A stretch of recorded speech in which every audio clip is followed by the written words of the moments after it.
Right, just had a little break there.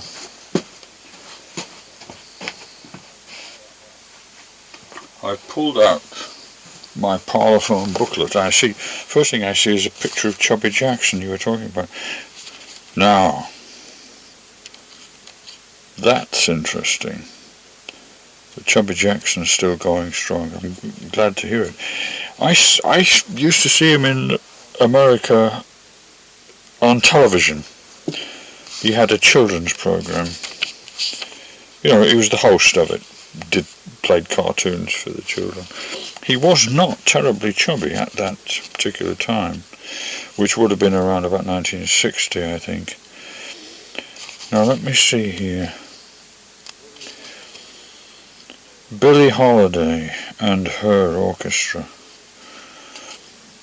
which is nonsense. Billie Holiday never had an orchestra, but that's just the Raymond Scott, Businessmen's Bounce, Huckleberry Duck. That's one I'm after, one I want. Slim Gaylord and his Flatfoot Flugy Boys, Oh Well I Take 'em a Joe, and Chicken Rhythm. That's another one I want. Teddy Wilson and his orchestra, two composition and arrangements by Buster Harding, Lady of Mystery and Early Session Hop. I have a feeling that you had that, but I'm not sure. Now this is a rare one. Slim and Slam, It's Getting Kinda Chilly, and Sweet Sophronia. Slim Gaylord, Slam Stewart, Kay Holland, tenor sax, S. Allen piano, and S. Dobson drums. I don't know who those people are.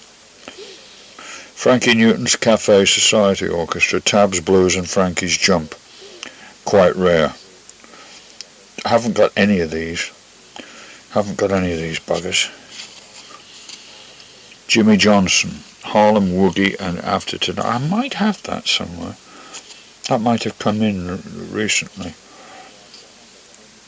Alec Wilder Octet, Debutante's Diary and Neurotic Goldfish. Slim and Slam, Buck Dance Rhythm and Dopey Joe.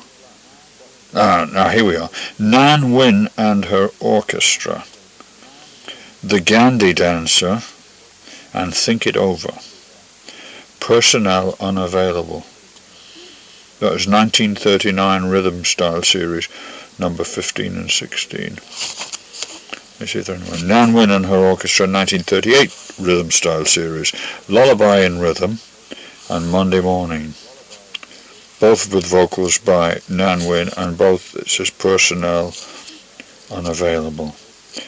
Hey, my lullaby in rhythm is another rarity. Leith Stevens and his Saturday Night Swing Club, 1938, number 23 and 24. La-di da-di doo and Memphis Blues. Leith Stevens, of course, was the guy who did the music for that Marlon Brando, The Wild One, with Shorty Rogers on it. I can hear the Wild One theme going through my head, but I can't bring it out. Starts out with the motorbikes going, and then the theme comes in, but I can't remember how it goes. Billie Holiday, I Got a Date with a Dream, Can't Get Started. Ella Logan and Hoagie Carmichael, Two Sleepy People and New Orleans. Now that's funny. That's on Parlophone R261139. I think I've got that on a German Brunswick somewhere, buried in the depths of whatever. Slim and Slam, Flatfoot Flugy, that was deleted even when the catalogue was printed in 1948, and Tippy Tin.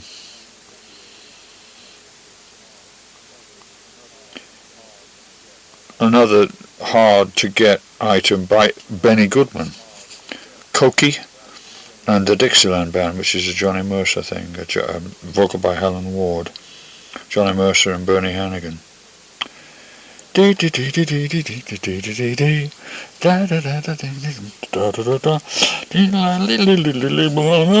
The Dixieland Band.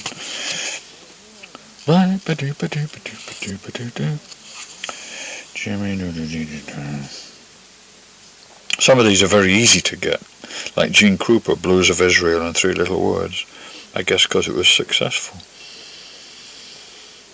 Jess Stacy, piano solos, a Bix Beiderbecke song called Flashes in the Dark, and The World is Waiting for the Sunrise. I never really cared for that song, I don't know why.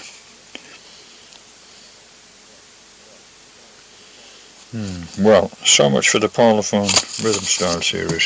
Have to make a very... the thing about collecting these old 78s is either you find them or you don't. You can't make it happen, you've just got to wait and be patient. And wait until it shows up.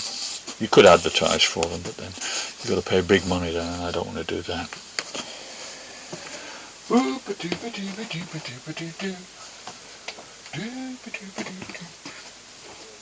ASCAP. Well, you talk about ASCAP. I could, and I probably will. I'm going to write a book about ASCAP. But just to answer your question, you didn't have to listen to the whole selection right the way through as long as you could identify it. In fact, quite the reverse. If the supervisor saw you obviously listening to your tape and enjoying it and tapping your feet and shaking your head and going boo-ba-doo-ba-doo, then you would be rapidly assailed and told to get on with it. But once you've been there a few weeks or a month or two, you figured out all kinds of ways of listening to tapes. And then if you come to a record that you like and you want to stop recording, by recording I mean writing down what's on the tape, and you want to listen to it because you like it, you can just pretend to be writing, you can pretend to be shuffling your papers, there's all kinds of things you can do while not letting the tape go on. We had the machines set up in a certain kind of way so that when you fast forward the gibberish was audible. Most tape recorders push the tape away from the heads. I notice when anybody fast forward on a tape in a film, they always go but most tape recorders do not do that. You can make it do that if you want to, but by adjusting those two little levers on a reel-to-reel machine. But we had ours fixed so that it did that all the time, and you were supposed to fast forward. Once you got used to it, it's possible to fast forward at full speed and go whizzing around and still tell the difference between the various types of gibberish that's coming through. By which I mean speech goes and music goes. There's you may not have been able to hear much difference there, but there is a difference.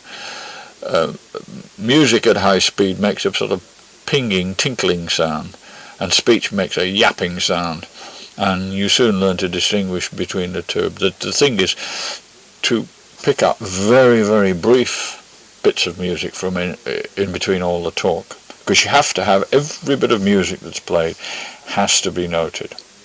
Or did in those days, probably all done by computers now. I don't suppose they do it anymore. But in those days, every bit of music had to be noted. And as for listening to a whole selection, it would depend to a large extent. There are certain... First of all, you've got to make sure that they do play the whole thing by getting the beginning and the middle and the end, or the beginning and the end. Because if they only play part of it, then that affects the royalties, and you have to make a note of that on your sheet, that it's an incomplete performance. And then, of course, as I think I mentioned before on the other tape, there is the question of interpolations, or interps, as we used to call them.